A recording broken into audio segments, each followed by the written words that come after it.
red. Usually it turns green, but here it turns red. So good morning. It's Thursday morning, March 23rd, so getting closer to April. And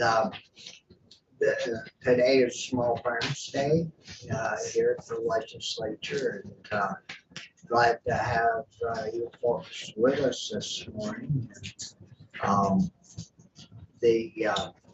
What we'll do is introduce ourselves, so the guest will know us for a minute about ourselves, and then you can introduce your crew. Sounds great, thank you. Brian Collmore, representing the Rutland District. Irene Renner, the North Region doesn't include Fairfax as well. Brian Campion, Bennington County District. Rich Westman, Memorial District. And Bobby Starr from the Orleans County District. So it's good to see all you folks this morning, and a lot better than being on Zoom. I don't know if any of you have had to work that way, but it much more pleasant to sit around the room and have our conversations and Mom and Benny don't get to visit. Yeah. no, my dog and cat itself, but when I'm on Zoom, I don't know if they like me or what, or want to cause me grief, but they seem to find their way into my life. Well, Bum was meowing all the time. I think we should just bring him. Can you just bring him here one day? Is there a bring your pets to work day? Well, Bum would be fine, the cat, but Benny the dog would not be very welcome. So anyways, we've dealt quite a bit with the organic farm issue that's facing them this session, and have a bill pretty well ready to go, I think, that would certainly make life a little bit better for those folks, and many of them are small farms, and I don't know if any of your guests are organic guys, producers or not. Yes, Sadie is on an organic farm, not a dairy, but. Yeah, so, but there's, a lot of good things happening on our small farms, and we're always interested in trying to help make things better as we do legislation, and so it's great to have you with us. And so if you want to introduce your folks now, or introduce them as I think I'll have folks introduce themselves as they go, and I'll just kick us off a little bit and tell you a little bit about what we're going to share today and what we're going to focus on. Yeah. I will also start by introducing myself, Maddie Kepner, Policy Director at NOPA Vermont, for the record. And I do want to say thank you all so much for your work on supporting organic dairy farmers. We've been seeing your continued conversations, and it does make it come together really well, and we're so grateful for that support. And look forward to continue to work on that with the agency and others as well. Today, we are here for our second Small Farm Day with Rural Vermont. NOPA and Rural Vermont have been partnering on this for the last 4 years or so, and Rural Vermont ran these events for years prior to that. And essentially, I think you all know the goal of these events is really just to empower folks, your constituents, to come and be a part of the legislative process, to demystify it a little bit, to help you all get to know them and them get to know you, and to give them an opportunity to testify and to speak to you on issues that are important to them. And today our focus is on sort of 3 different but related topics. We're going to be speaking to you about land access, housing, and youth in agriculture. So that's sort of our theme for today. After we speak to you all, we're going to go upstairs and speak to House Agriculture as well. And so we have folks, here speaking on all those different topics, and I will pass it off first to Kristen Murphy, who is here to speak on the Land Access and Opportunity Board. Kristen's a member of that board. Good morning and welcome. Good morning, everyone. For the record, I'm Kirsten Murphy. Thank you for inviting us to talk. I am a member of the Land Access Opportunity Board. I know a few of you, but I've never been in this committee before because I'm also the executive director of something called the Vermont Developmental Disabilities Council. So that's maybe where I cross paths with a few of you. Just so I get a kind of read of the audience, are you aware of the work of the Land Access Opportunity Board, or is this kind of a new? No, I think it would be good if you could give us a Yeah. little overview of Sure. what you folks do. So, well, we're newly created. We were created last legislative session under Act 182 with the goal of addressing systemic barriers to land, farm, and home ownership for people of color, Vermonters with disabilities, and other groups that have been systemically closed out of the ownership of land and homes. So I'm joined by Jess Laporte, who's also a member of the Land Access Opportunity Board. And I will say it's one of the most productive and forward-thinking boards I've ever had the pleasure of working with. We just wrote a Sunrise report, which we will share with your committee. And I'm going to focus today on just getting a little familiar with what we hope to do and remind you that we have an appropriation request. So we're very ambitious and we will need some funding to make that happen. I'm most familiar with the disability world. So I will just share that 65% of Vermonters with disabilities live below $25,000 a year. And each marginalized group has its own story and history about why they have been systemically kept from participating in kind of the American dream of ownership of property. But for the disability community, it certainly has a lot to do with an assumption of folks can't or won't maintain their property appropriately, and people with disabilities are almost, very likely to be living below poverty level. And what happens for the people that I know the best in the disability community, they are often, in order to have the supports that they need to live their lives, they have to take what little income they have to get from the board to often what I call an adult foster care arrangement. It's called sharing. And that money then in turn goes to pay somebody else's mortgage. And the council is pleased to have the opportunity to sit on this board because we want to break that cycle and that myth that people with disabilities don't own property. I also just want to acknowledge that we very much see ourselves working in solidarity with other groups, especially like the Racial Justice Alliance that is part of the board. We sort of see all groups needing to rise together. What we hope to do as a board is three things. One, we are charged under Act 182 with taking a look at Vermont's policies and laws to see where they are creating barriers for people of color, people with disabilities, and other marginalized groups to ownership of land and farms. Second, we plan to begin a program of reparative grants that will go to organizations that are working systemically to address these barriers, and that will get the benefit of those grants directly to people who want to own land and farms and homes and are from the marginalized populations we work with.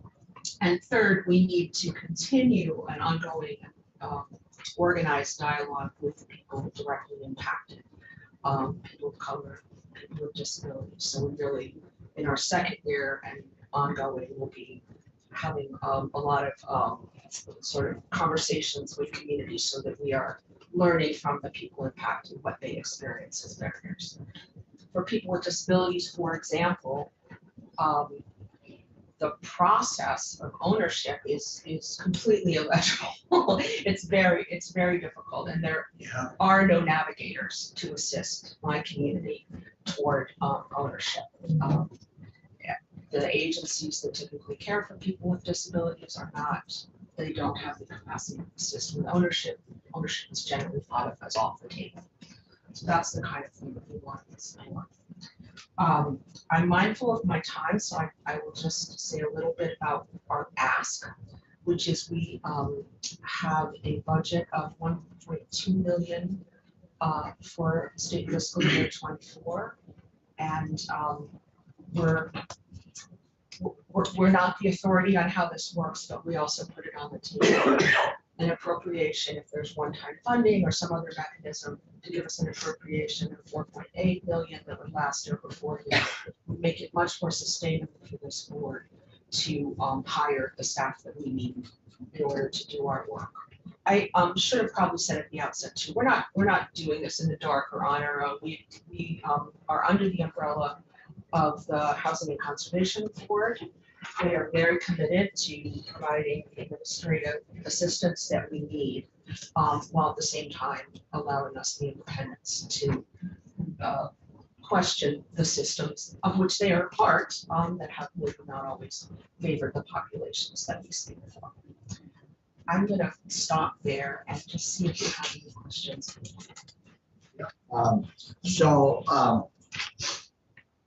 Yeah, I'm glad you're here, and it's an interesting subject matter that you're talking to us about. But the home ownership of any land or buildings, if I think back to when I was a young person, it's a big undertaking, even if you're healthy and white and have a few resources. It's still a very difficult issue of trying to buy a home and or build a home, from scratch. And I remember, like it was yesterday, going to talk to the banker that, of course, I never dealt with the banks other than when I was young, other than buying automobiles and financing them through the bank. And I went and set up an appointment to talk with my banker about borrowing some money to finish the inside of a house that I built or had built. And what a intimidating visit that was, and I can't even imagine if you had a disability and you went in to ask a banker about getting money to build or buy or remodel a home would be in today's voice. But I think there are ways people can be supported to do those things. In the disability community, a few years ago, Congress created an opportunity for people with disabilities to save money and not use their public benefits. It's called ABLE accounts. I won't go into all of the details about that, but we're starting to see that particular community have some assets to bring to the table. Obviously, also folks need a lot of assistance to navigate the system. But what I hear from the community I work with is the desperate desire for stability in housing, which is what ownership brings. And most of the people I work with, there are a few years with one family, and then there are a few months in a group home. And we even have people with disabilities living in hotels now because there aren't enough places for them to live with the supports that they need. So that's what drives me to want to do this work. Other questions from me? You mentioned that you don't have a lot of navigators assisting in the banking realm. Is there outreach planned to approach people who work in a bank or credit union? Yes, we've really only had a year to prepare the required report, and yes, we really want to hire some staff to help us and appropriate consultants. Still a lean budget. and do the due diligence that we need to do with all the important stakeholders. Anything else? No, thank you, and if we do get questions that you feel you'll answer later, just pipe in. Thanks so much. Yeah. Thank you for all this. Believe we have Jack up next. If you're ready.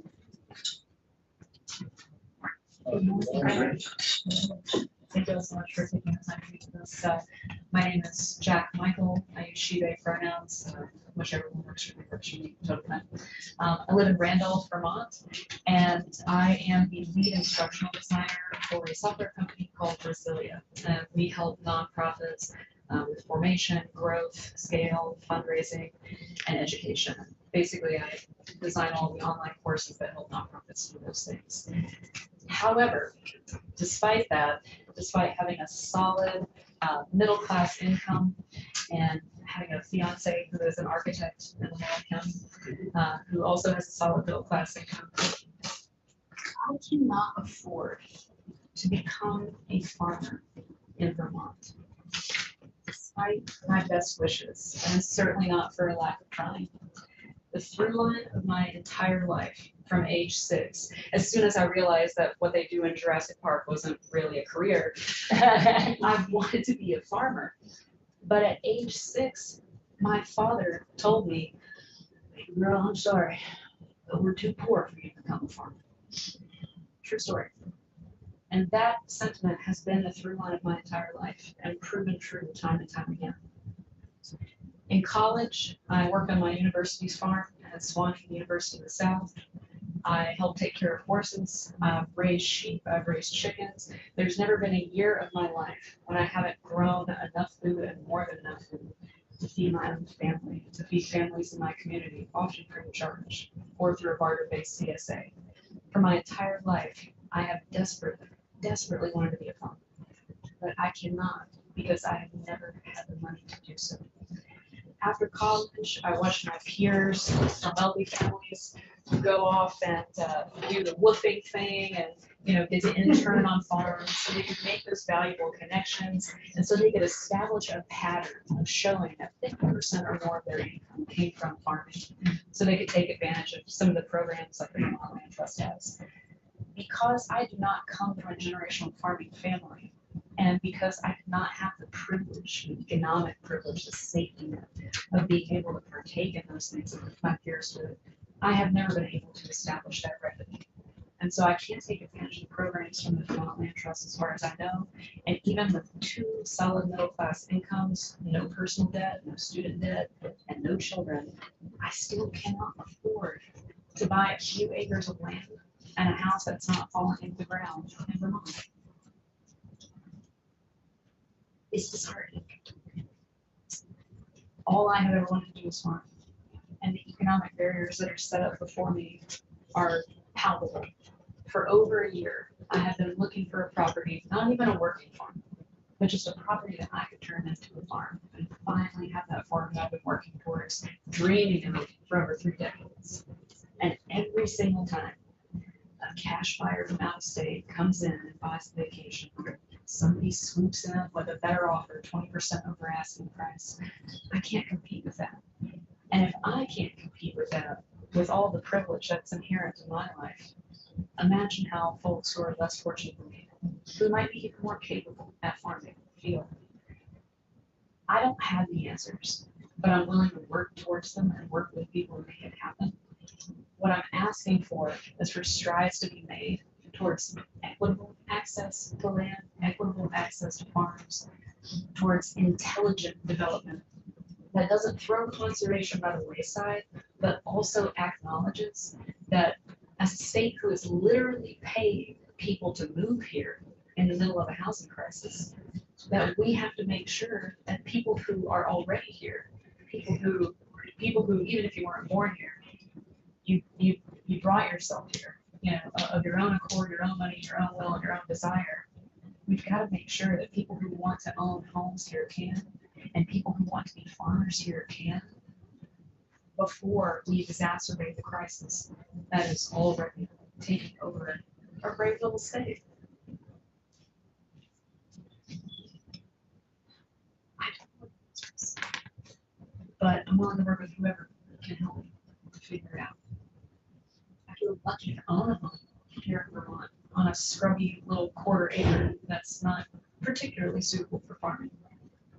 But someday I hope to be a small, independent, organic farmer in Vermont and to make that lifelong dream come true, and to do so in a way where I can contribute to my community and where I can help scaffold other people into the life that I've been working so hard to get. That's all I have to say.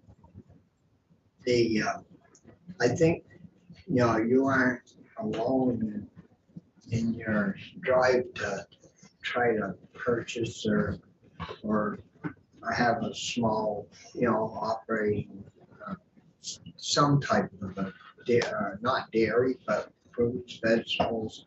And I'm wondering, have you ever dealt with like the Vermont Land Trust? Because sometimes they have farms that people can't keep and the owners leave. But I know I've read their ads and circulars. Pretty expensive just to get one of those places that are sitting there idle. And I didn't know if you'd ever had any contact with them. And I have not worked directly with the Vermont Land Trust, although I do intend to hike down to their office afterwards and just introduce myself and say hi. But several of the few properties that I've seen on Zillow or Vermont Land Link, etc., that are conserved by the Vermont Land Trust, the ones that are just barely affordable, I am not allowed to purchase them because I cannot show an established history of having 50% or more of my income come from farming. And that's part of the equity issue. I didn't know I didn't know even that either. existed. And I'm not saying that that's the case for all of them, but they are very explicit, the realtors who list these, that you have to be able to establish a pattern of 50% or more of your income coming from farming. I would love to be able to leave my tech job. Every day I sit in front of a computer. Don't tell my boss this, but every day I sit in front of a computer. Hopefully your boss isn't watching. Oh, yeah. she knows how into farming I am. She knows as soon as I get those acreage, I get my sheep back. I'm out. She knows. And she supports it, thank goodness. It's a very healthy workplace. But hi, Andrea. But if I were to leave my job so that I could establish a pattern of having that income, I would be less economically able to acquire a farm. And I have a spouse that can keep their non-farming job. So you see the catch-22 here. And because I'm not lucky enough to come from a generational farming family, and I don't mean that with any bitterness, I'm so happy for the folks who can do that. And because I wasn't able to take time after college, have a financial safety net from my parents, go do the woofing and the farm interning and things like that, I had to work and stay close to home to take care of my parents. And I know that I cannot be the only person for whom this is the case. Does that mean that I don't deserve to become a farmer? I don't think so. So this sort of catch-22 of being required to establish a pattern of having 50% or more of your income come from farming, to be allowed to buy some of the properties that are available through the Vermont Land Trust, is a counterproductive one, I believe. Now, I understand, and I admit, if somebody were to give me 30 acres tomorrow, would there be a steep learning curve for me to become a fully competent farmer? Well, yes, sure. But wasn't everybody a wannabe farmer at some point? Doesn't every farmer have a steep learning curve? Because every piece of land has its own characteristics, its own art. Absolutely. But do I have an established pattern of experience? Yes. Of income? No. I haven't had that privilege to be able to do that for a living. Right. And if I were able to buy one of those land trust properties, allowed to buy one, and it was more acreage than I needed, you better believe I would turn around and lease that land out for $1 a year to farmers who are half my age and need to establish that income. I want to help scaffold people into this. I have the privilege of having enough money to be able to do so in some cases where the farm is very, very affordable, but in cases where the farm is very, very affordable, I'm not allowed to buy as far as I can find. So Never knew that somebody help me out. little clause was looked at. Yeah. There's really two issues now. There's the land that we haven't concerned and the land that we have concerned. The land that we haven't concerned, the price is being driven up by. But on the land that is conserved, it's more about the land than it is the individuals to farm. And, you know, in my town, in most of Whale County, up and down the river, it's $3,500 an acre. And I think when the conservation programs were created, they never expected the land just for farming to be so expensive, and you can't get the down payment up. And I think that goes for everybody now. It does. And it's not just, but it goes for everybody that's new starting out. So there's really two levels of problems. And we don't really have any program to help somebody get the down payment to even move on to. So but there's a number of issues here. There is. Did you say 3,500 an acre? Yeah, that's the average Yeah. is 3,500 an acre for a piece of farmland. Which I would even say is a steal, and I want to be conscious of my time, but just to speak to your point, again, my partner's an architect. If you would think that anybody could buy a piece of land and afford to develop and build their own house, to start a farm and to help assuage the housing crisis and the farm crisis, the farm finding crisis, you'd think it would be an architect, right? But not so much, because the cost of building right now is an average of $350 a square foot. And that's a good deal if you can find it. It's closer to $450, and we're not talking luxury building. And if we wanted to build a 1,000 square foot house, very modest, we're looking at a minimum of $350,000. If we don't even think about the amount of money that, you know, his normal fee would be, since we get it for free. That on top of the land, we have called literally every bank in the state, The minimum down payment for a land plus construction loan is 20%. It goes up to 50%. We're talking about a minimum of $70,000 in cash to be allowed to help assuage the housing crisis and get into a small, organic, sustainable farm. Who has that kind of money? If we had a down payment assistance program for people who want to start small farms, we would be able to start chipping away at the housing crisis while also developing land in an intelligent way. And I know over time, so that's it. Thank you so much. Yeah, for well, your thank insight. you very much. Thank you. So we'll do our musical chairs again. I believe Sadie, We you're need up one more next. Oh, we're down. Oh, you can only. We have sit- just the right. You can just only the right sit number down of once chairs. somebody stands up. I like that. I'm good with it. If you had a smartwatch, it would be like very proud of I'm you. using my Fitbit right now. Yeah. It'd be like you've been standing so often. Morning. Morning. Thank you for your time. My name is Sadie Ferris, and I'm 15 years old, and I live on the Trans Diversified Organic Farm in Granville, Vermont. I am a member of the Vermont State Youth Council, and I'm on the Education Committee on the Youth Council. As I said, I live on my parents' organic diversified farm, and we've got cows, chickens, sheep, and a lot of vegetables. From a very young age, I understood the need for fresh food in my community, especially with lower income people. We have supported shares and paid can shares paid for by NOFA and our community. And then I had my dad deliver to the local food bank our extra plants and vegetables that we have in. When my parents bought our farmland in 2004, it wasn't farmland, it was a junk yard or junk barn. Barns. Okay, but and it came in 1981. That mobile home now needs a new roof, and it's our business and farm has grown too big for this. It is our milk washing station, our egg washing station, our yogurt butter making area, our office, and seed sorting center basically. We have tried to build a house for 15 years, and we keep getting turned down because in banks' eyes and in grantgivers' eyes, it's not equitable to build on conserved land, which is impossible because it's very small. It's only a 3-story modular house, and it's been let down by FSA representatives and most recently a grant falling through, and we don't know what to do. And we've sent multiple emails to the grant, and we're kind of at a standstill.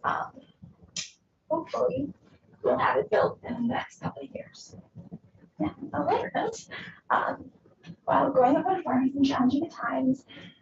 Most of all, it's been amazing to get to see plants and animals grow every day and get to pick herbs and flowers on Saturday mornings at the market and creating bonds with all the animals and getting to ride out to the backfield to pick zucchini on the back of the truck.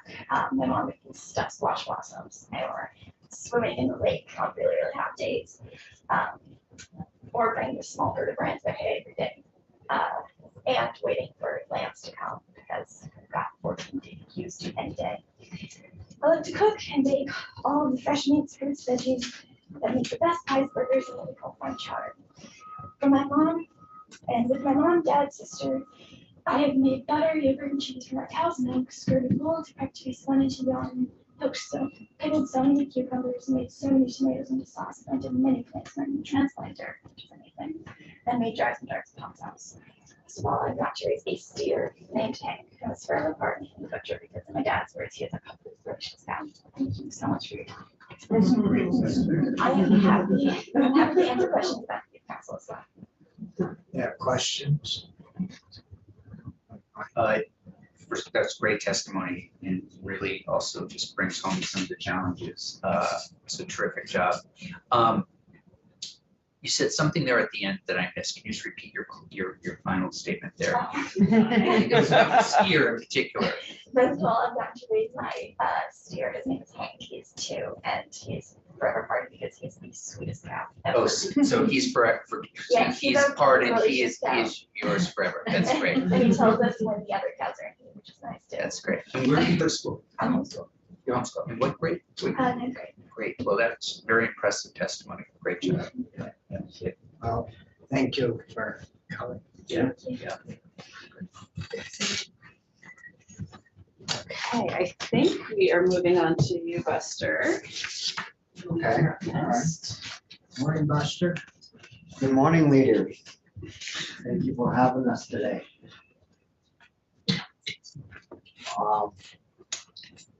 My name is Ernest Albert Caswell III, commonly known as Buster. Many folks in Vermont know me as Buster ever since I was a kid. Buster is a housing advocate. It came from, yeah. Fair housing. Yes, sir. Lifetime of work in agriculture, full-time and part-time. And I currently am an agricultural worker working in Addison County. Also a board member of a not-for-profit organization that supports our farmers and farm workers, does farm safety training and pesticide workshops,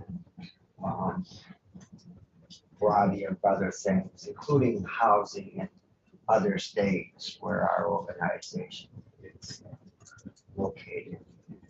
And that's, I'm a board member of Pathstone. And we're affiliated with a National Farm Worker Association known as AFOP, AFOP, Association of Farm Workers. And agriculture is challenging today. Heard a lot of overwhelming testimony and in support. To be a farmer is challenging today, and sometimes I question a lady who gave testimony prior, and even prior, is the bar too high to be a farmer, and why is that? And maybe we need to lower that and find better opportunities. farm worker housing, everyone in agriculture needs a home. And if you're working in agriculture, housing is very critical element of that, especially if you are aware of the challenges presently. Find there's challenging resources from the Vermont Affordable Housing Coalition of just how challenging it is, how much you have to earn. And working in agriculture, it's very challenging. Now, nationally, and farm labor housing exists nationally. Farmers often own and build homes for farm workers. And presently, there's work going on like that, like there never has before with Efficiency Vermont, funding from the Vermont Housing Conservation Board, and other resources. And we need more of those resources. And we need the USDA housing resources to also blend in with those resources that are challenging. And our farmers need technical support that can be found in other states throughout our country to help them if a farmer wants to build a home. There's resources and technical support because it's very challenging to do so. And also in several agricultural states, there's also farm housing in many communities in New York, New Mexico, Oregon, California, our state of Maine. Here in nonprofits or cooperatives have came together, and either in some states, even the cooperatives themselves have utilized resources within their communities, within our federal governments and within their local states to do that, have homes for farm workers off farms, those agricultural workers would work for this farmer, work for this farm, and they could work here. And they have a home off the farm that's available. Similar to how we build homes for senior citizens today. We build homes for senior citizens virtually every corner of the state. Those opportunities need to be opened up. You may be aware of a report that came out from the Vermont Housing and Conservation Board on the its report. If you haven't read yet, it was commissioned to the Vermont Housing and Conservation Board. And the main subject of that report is on the farm worker housing.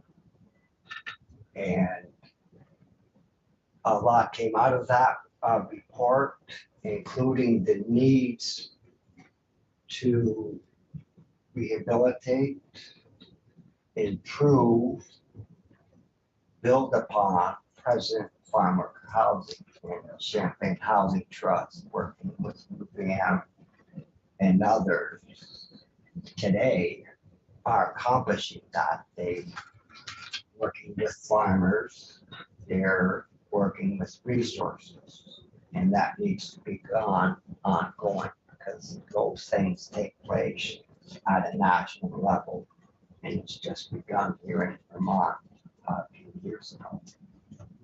And so, and also in many agricultural areas, many states, there's also a group of folks, a committee, if you will. It talks about a committee within that report. There's been a group that's been committed to gathering over the last couple of years. It's been known as the Farm Worker Housing Stakeholder Group. there's similar groups and committees that can be found in several states across the country. That group needs to be ongoing. And or we need to create another group. Because farm labor housing is challenging. You're not only talking about agriculture and its workforce, you're talking about housing. And that many folks in the agri sector may not understand the complications of housing. Likewise, is in housing, they may not understand the needs and the challenges, which is a fact. So I ask you to support the Vermont Housing and Conservation Board, continue its work on the Farm Worker Housing Repair Program and its connections. I ask you to support Vermont Affordable Housing Coalition's goals, which also includes the development of farm worker housing.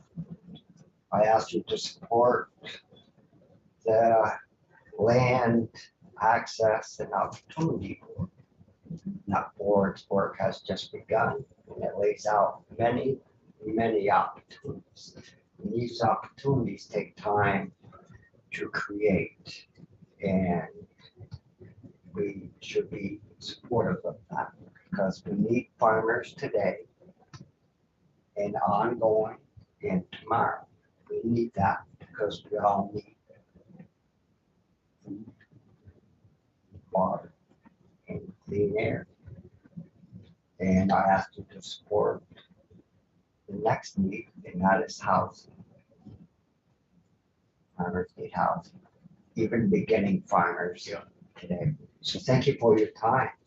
And Yeah. thank you. Yeah, thank you Well, very much. Thank you for coming in, Buster. We had an earlier meeting with Dan, was it, from UVM, and on the housing issue, and of course that all got started from you pestering us many years ago. And I think it's worked quite well. I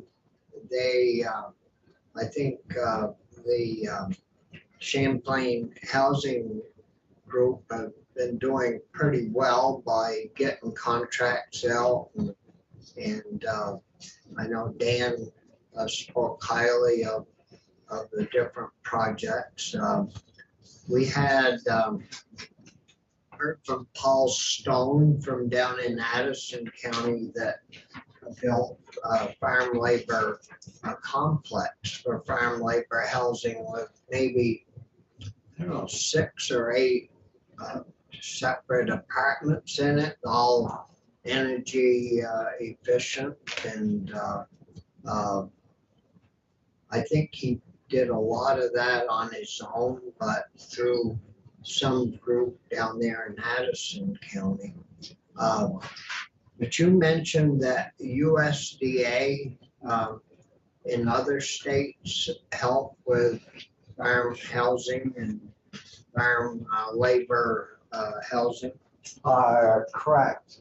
Our USDA has many programs throughout its entity. I forgot the exact number. There's like 29 different entities. And the value part of that is its housing components of the USDA.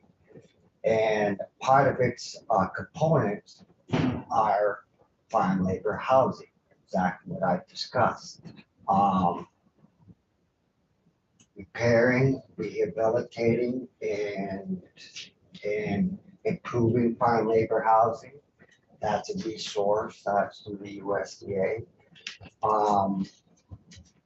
Grants, loans, all that, as well as building homes for farmers on the farm, as well as resources for nonprofits and other cooperatives to build homes off the farm.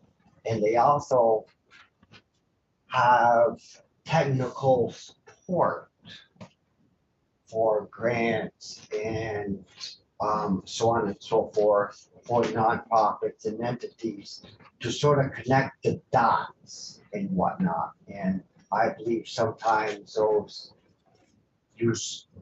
resources are underutilized. They're misunderstood. And sometimes some of those resources do not apply to every agricultural business. But they are used virtually in every state. From my experience, it's been used very little in Vermont.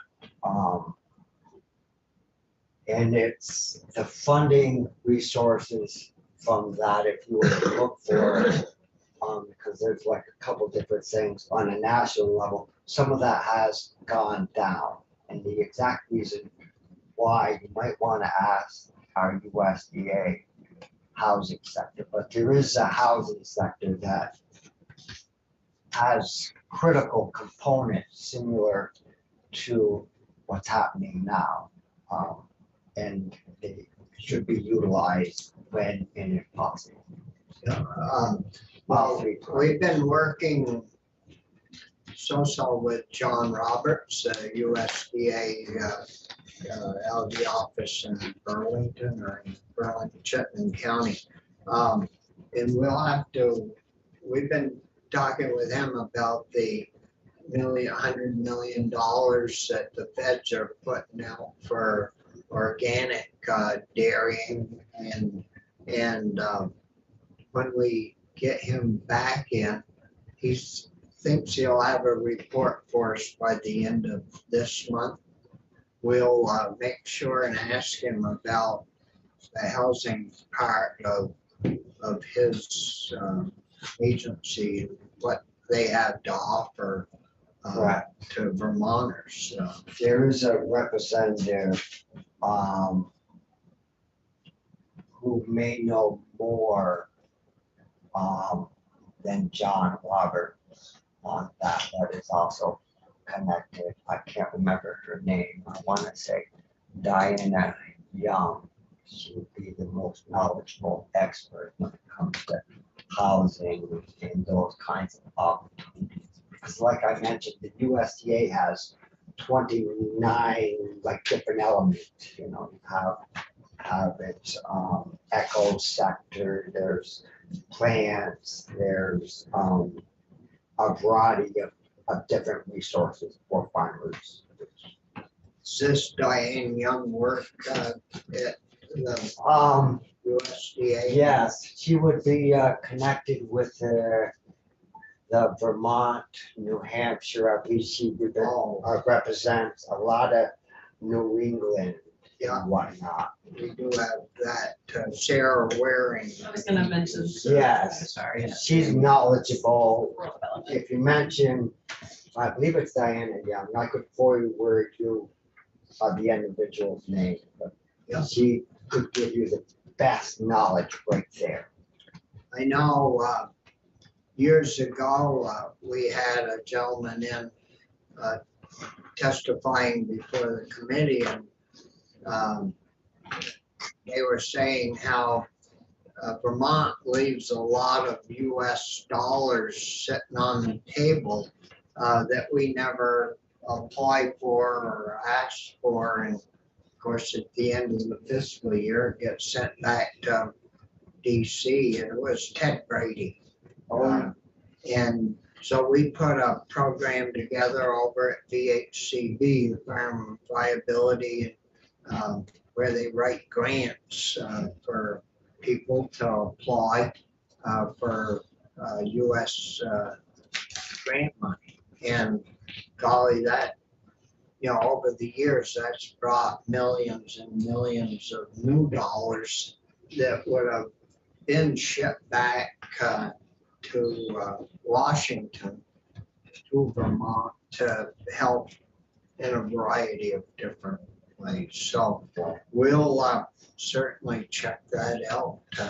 So there are questions for Buster?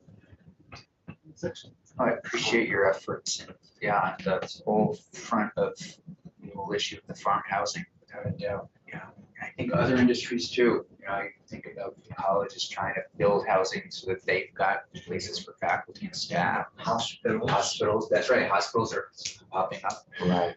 But yeah, how do you have farm workers who really can't afford to go out and rent or buy something without giving them that kind of opportunity? Yeah, it's a great point.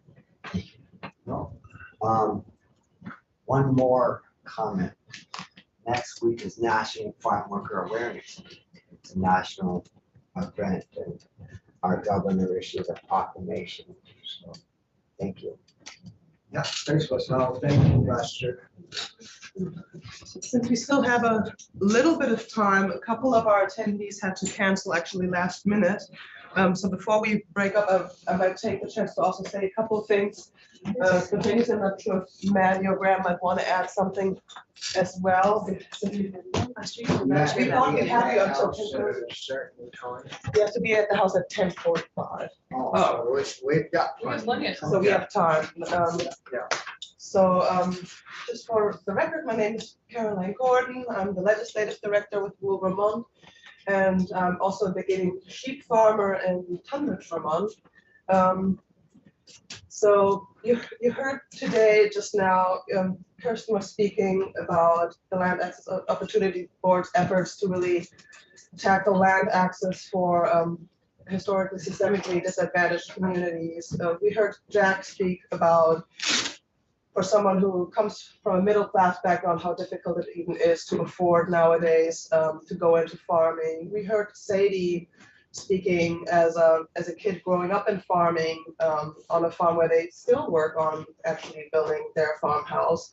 And obviously then Buster following up with farm workers and precarious living situations there. So for me as well, when I was starting to wanting to get into agriculture, after my undergraduate in environmental law, I started a 4-year apprenticeship program on organic farms in Germany, learning about biodynamic agriculture. And when I relocated to Vermont, pursuing my graduate degree in food and agricultural law and policy, and I eventually said, oh, I want to settle in Vermont and start a farm. I can assure you that would have not been possible for me. I would have not been credible. I didn't have a line of credit as a farmhand learning as a farm apprentice. I worked for 50 cents an hour with many overtime hours. Was not eligible for any bank credit. So without a family, parents in Germany that supported me in taking out a loan from a bank and putting down that down payment through a loan from Germany that we got for an interest rate of 0.6%. That was our down payment. That's how I financed land access in Vermont. And I was very fortunate that the farmhouse I now live in was built in 1990, so that I actually don't have to invest in the house and can right away start investing my poor savings in the sheep that I know afford.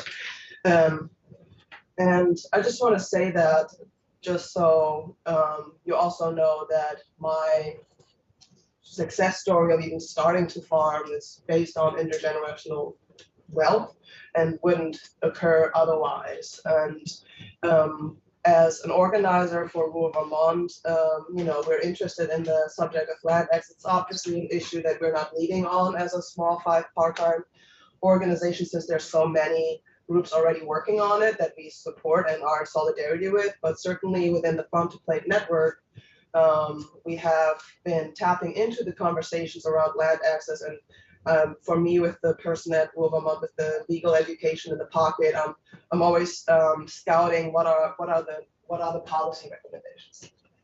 And I must say, to date, rather disappointed that there are little to no policy recommendations. When we talk land access, we talk about financing land access.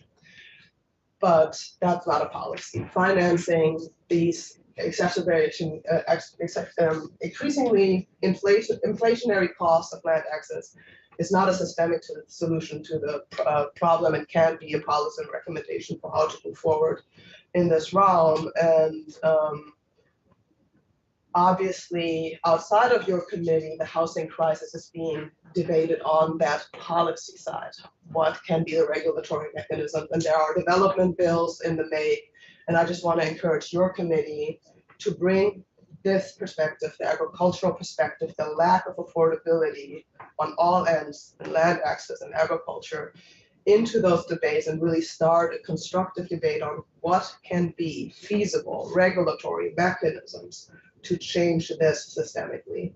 And that could be something like an obligatory OPAP, opportunity to purchase at agricultural value. Why is this a tool that's only available through land trust? Why can't any farm that is of agricultural value be purchased at agricultural value when a farmer or someone who wants to be committed to farming be wanting to purchase that? That's the only way these farms would be affordable. When we go to the House, we will speak to Chair Heather Supranand. You know, Chair Heather Supranand is a farm worker herself. She works at Kiss the Cow. She will probably never be afforded her own farm. She lives on a road that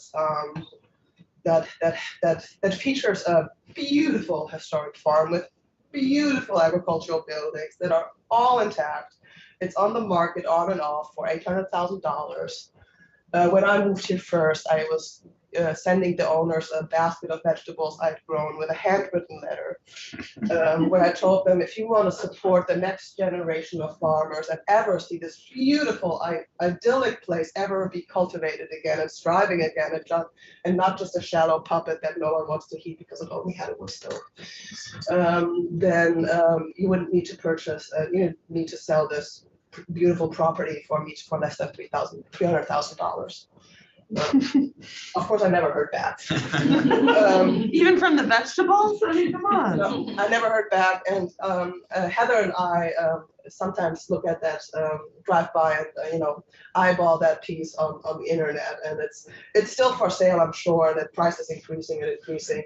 And I think the question for committees like yours is, how can places like that land back into farmers' laps and not end up as a vacation home? The house I bought was a vacation home for 15 years. And the people who owned it have spent there less than a month every year for 15 years before I moved there. So my agricultural neighbors are all very happy to have neighbors finally and see people bringing back animals into the barn. That's quite okay. It's very difficult, doesn't matter who you are, to buy property. And you speak about buying a farm at ag value. This past weekend, I was looking at My Country Folks magazine, and there's a farm over in Burke, New York, 187 acres, had barn house. They were asking $1 million for that farm. Yeah. Well, I don't know if that's ag value or not, but That's right. we do have farmers that are paying $3,000 and $4,000 for some prime ag land up in Lamoille and Bear. Without buildings, without. Anything, But Franklin, yeah. Lamoille County, Orleans County's even getting bad. It's devastating. When I was looking for farmland, another anecdotal story, there was a 50-acre farm in Randolph Center with a just beautiful location right near BTC, and it had like a barn and a trailer. And I was able to contact the farmer who owns the land, and he said, I have 3 daughters, and they all went into academia. They don't want to farm. These 50 acres are valuable for development. I don't have a retirement fund. I will not sell you this land for farming. I will sell it to the highest bidding developer, and for not less than $500,000, and it didn't have a house.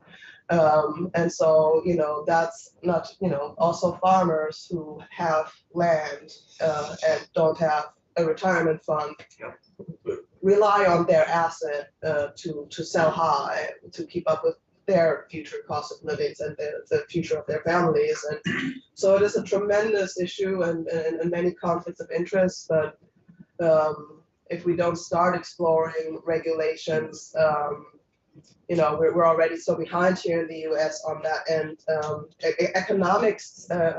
Economists say themselves, it's not the economy that solves our real life solutions, it's the policies that direct how we live. And, coming from Germany, I just know regulation can look so different. In Germany, the building codes prevent a sprawl development outside of town centers. Only farmers are legally allowed to build housing. Residents are not allowed to have large lots of land that are not used agriculturally. That's why in Germany, over 95% of the natural environment are per se conserved, because they're not developed. Aside from It's been like that for a long. It's been like that since the start of the country. Yeah.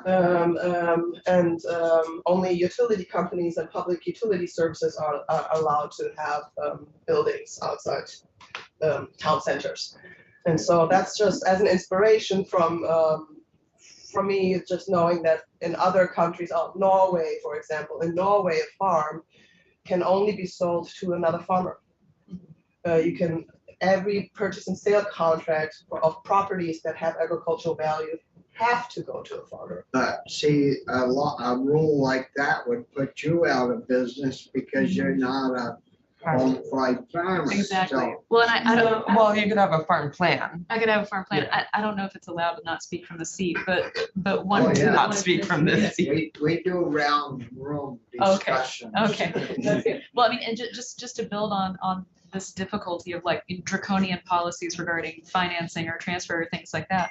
When I've been looking for a farm for over a year, and I was about this close to being able to get one back last June. I was using a USDA loan. I was pre-approved for a USDA loan, and the USDA would not allow me to finance this property because the farmhouse had peeling paint. The farmhouse had peeling paint on the exterior, and the farmer he wasn't physically able to fix it and didn't have the money to pay for the house to be repainted. So I could then buy the house, and the USDA would not accept me saying, look, I have the money right here in the bank, put down a down payment and immediately paint this house. They wouldn't accept it. If the USDA will not finance an affordable loan to purchase a farm in Vermont because the farmhouse has peeling paint on the soffits, where is the entry point? Someone tell me where What the else entry isn't peeling these days? Exactly. And if it's not peeling, I can't afford it. Yeah. I've tried to crack this nut with every tool from every angle. And the only answer I can find is coming from a farming family or having intergenerational wealth. And again, I throw no shade at either. I'm so happy for you. I'm so jealous. I just want to be able to get in there, So you talk about the firm value. I don't really know what you're talking about.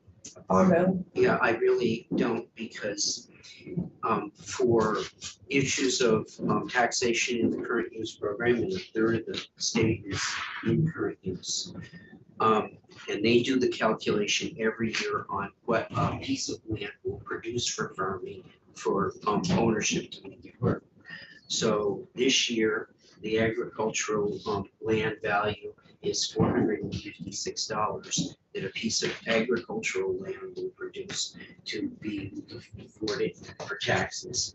Forest land is $187. So that's for taxation purposes, and that's based upon what the land will produce to be able to afford it to continue. In communities in my county, up and down the river in farmland, it's selling on average for $3,500 an acre. That's not the buildings, that's not anything else. So if you see a 30 or 40 acre piece, you do that. Nobody can farm when the land is $457 an acre and be able to afford $3,500 an acre to do that. So I really I'm at a loss to figure out what you're talking about for values, what to set, where to go with all of that. You know, it's just, you know, this is. I was mentioning yet another figure, this opportunity to purchase agricultural value is a price that the land trust sets for land that is conserved, for them to purchase at that agricultural value, which is far lower than the market value of it at which the house could be sold on the market. I'm obviously not the authority to speak about how these prices are. I'm just saying how that it's working, in but- that, these people are purchasing land that the development rights are gone. Yeah. And, you know, they're being purchased by large farmers now, mostly, not all. But if the average is 3,500 an acre, the current use program says you can only pay for land if it's around the 400. Right, there's already a huge discrepancy there. It's- I'm at a loss for what would I put together to figure this all out. Right. Well, and I don't have the answers either, but you see, I'm glad you mentioned that, because you see the discrepancy on the numbers is cliffing, and there's it's really, I think, really a tremendous need to think through how would it even have to look like for even being affordable. And to get into you know, agriculture. my point in this, we've had programs to purchase development rights, and now the agricultural price that people will pay is far outstripping what any of us, I think, imagined 25 and 30 years ago as we developed the programs. And there's very little concentration on the individuals that might be able to, what it would take to be able to go on to, you know, 150 acres, and you're talking about just the land, not the buildings. You're talking 300,000, 400,000, 500,000. Yeah, but I think we may have talked with either you or Maddie about allowing farmers, say farmer A buys a 100-acre farm, but they only want to use 100 of it to be able to lease out the other 100 or in shares to someone that wants to get started. Yeah. In smaller blocks, say a 25-acre plot, instead of having to buy the whole 200. But I guess that isn't allowed right now. If you buy a farm through Land Trust or through DHCB, and it's 200 acres, I don't think you're allowed to lease out part of that land to anyone. You I have, think in some arrangements you can, like I know of a farmer who bought one of those conserved properties and then leases some of the land for hay, for example. Yeah, I don't know if that's true under every agreement, but I will say that same farm was a conserved dairy farm. And when this, young farming family moved on to it, they were barely able by the skin of their teeth to scrap together a down payment, and were lucky enough to essentially be in line with Vermont Land Trust to get on the property. And then when they moved in, it had been a dairy farm for so long, and as you know, right, dairy farmers don't have a lot of extra to reinvest in their infrastructure. So this family ended up essentially living on one floor of a 2-story house for the first 3 years because the upstairs needed to be entirely renovated because it was essentially falling apart at the seams. And then had to take that much more time to actually make the dwelling itself livable, even though they were able to get on the property. Not to mention then retrofitting the infrastructure to be able to do a different type of farming from dairy, which isn't what they were doing. So to build out a farm stand to sell vegetables and that kind of thing. So just even getting on the property it's only step one. There's so much more investment that's needed to actually make it a different type of working farm. And I think we have some programs that can help with that, but documents and others. And I really respect. No, it's Okay. Hi, my name is Jess Laporte, and I was here last month to talk about the Land Access and Opportunity Board. I just wanted to mention our work again because we're really early stage. But I think in kind of coupling the ask for the policy solutions, but also looking at the landscape that people are navigating. If this is challenging, to your point, over and over again, as a middle class family with decent salaries, I think the Land Access and Opportunity Board can be a good partner if resourced appropriately, not just for legislators, but also for all the departments and agencies that you fund, like VHFA or so on and so forth.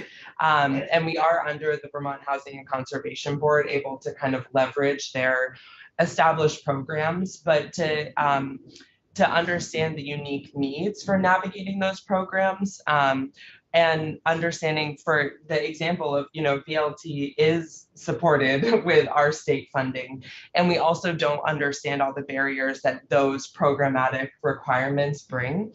I think for a lot of people of color, when thinking about farming and wanting to have access to land, not just to maybe a house and property, the intent isn't around, self-sustaining, like that being your income, and therefore you get missed by programs like this. I think there's also the reality that if you bet everything on being able to get that farming experience to build that background so that you can qualify, you're also betting on not having a certain cap, talking about agricultural value and how much you can make per acre, having a cap on the rest of your household income. And then what does that actually do if the farming falls through? What does that do to your ability to get a loan? So I think that there's all these interconnected realities. I know Kirsten really spoke for the community, people with developmental disabilities, but that's also physical and other health disabilities that really impact. You aren't able to make enough money to qualify for your own financing. And I think the opportunity that the LAOB offers is an actual state body that is tasked with looking into how to actually weave a stronger web for land and home ownership, to take some of these requirements and existing programs and the money that we're already investing in this, in our farms and in urban lands, and actually look at how it can be navigated for people in multi-generational homes and in other economic and historical situations. So I just want, as we get deep into the weeds, it's like, what's the solution? I just hope that you all will be a part of advocating for resourcing that body, and not just resourcing it.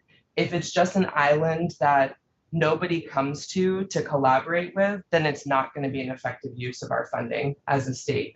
But if we actually, when VHCB or Working Lands, which also is none of that, but like all these different agencies and departments that you fund that come to you for grant dollars, if you are also connecting them to the LAOB, the Land Access and Opportunity Board, then together they can collaborate on more systemically just and equitable programs. But we can't just be an island that gets funded. We need to be an actual resource to everyone.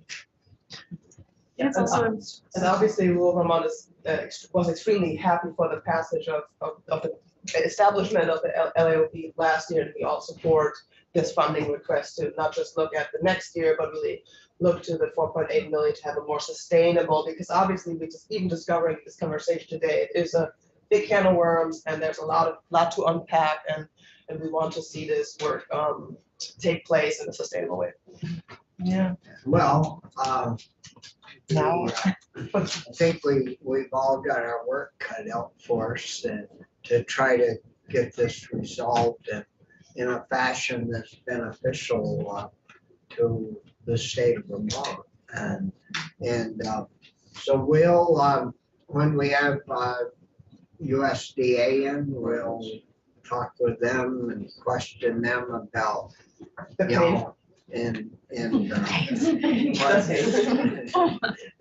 yeah, I can't believe that one. That's a really a bad story. Well, thank you. But thanks a lot for your time this morning. It's been very good and well spent for us. And appreciate, again, you coming in. Appreciate your time. Thank you so much. We'll give you 15 minutes back for that extra hour or so we took last time we were here. Oh, hour. We gotta leave.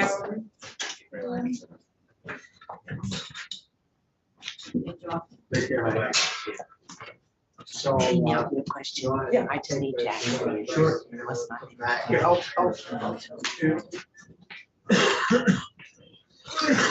Get a recap on where the heck we are with this. Yeah. You know, the retirement thing for farmers seems, I think we're still alive. seems like something. Retirement is And also Arnold.